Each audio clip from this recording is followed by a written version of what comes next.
Soccer and odds and ends! Soccer and odds and ends! Soccer and odds and ends are River Plate! Hello everyone. I woke up and had more than a dozen messages from our followers, from you on the other side, asking me to react, to give my opinion, to discuss this situation. What happened on the show Trepo Choclos by my friend El Vasco, Vasco of the people, Vasco for everyone, with Diego Yudkovsky, the guy who left the channel for Zazedi, for reasons that Flavio Azaro, as Vasco says, already explained, and well, they're not up for debate. He did that. Everyone can judge for themselves.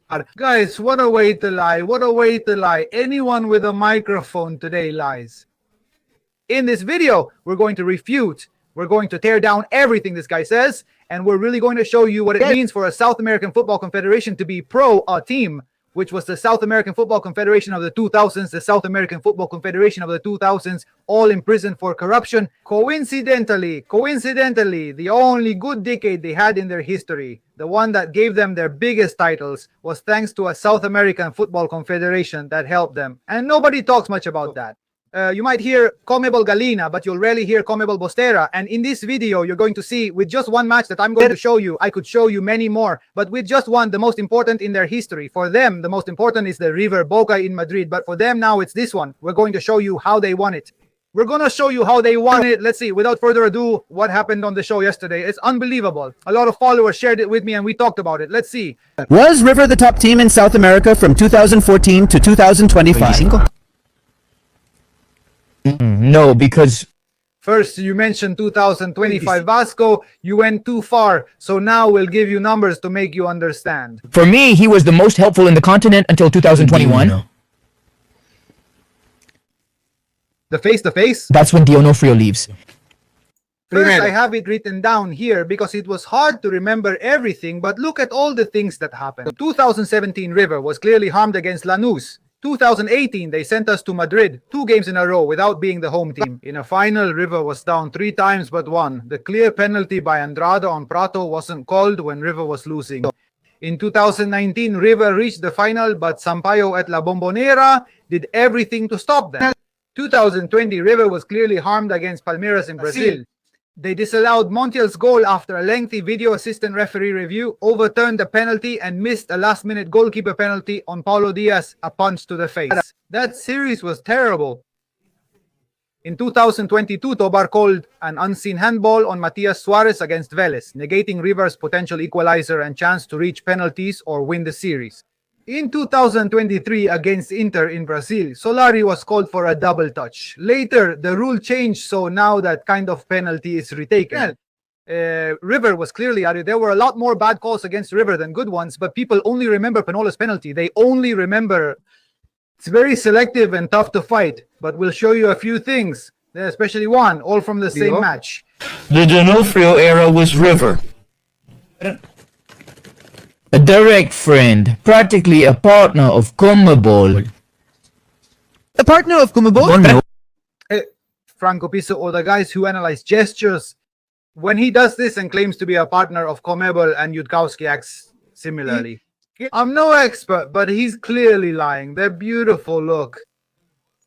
And practically... You're a bigger Boca fan than Raulito. No, dude. I thought I'd meet a guy who you know. No, D'Onofrio had a direct flight to Paraguay the night of the pepper spray incident.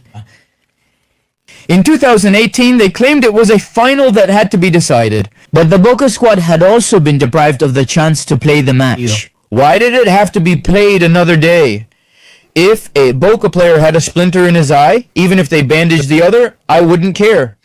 Listen to this nonsense, because it's really serious. First, he admits they bandaged Pablo Perez's other eye, so he had nothing, since if they left the injured one uncovered, he had nothing. Second, he's comparing totally different situations. One was an attack on the players inside the stadium, an attack on the players inside the stadium, something that's unprecedented.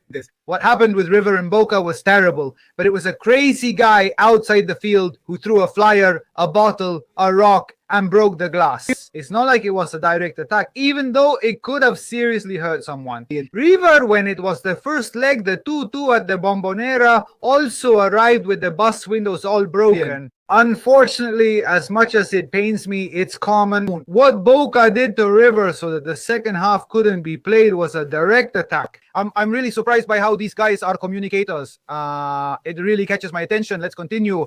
They had to take it to Madrid. They say it wasn't because of Macri Autopista del Sol or Florentino Perez that he was taken to Madrid.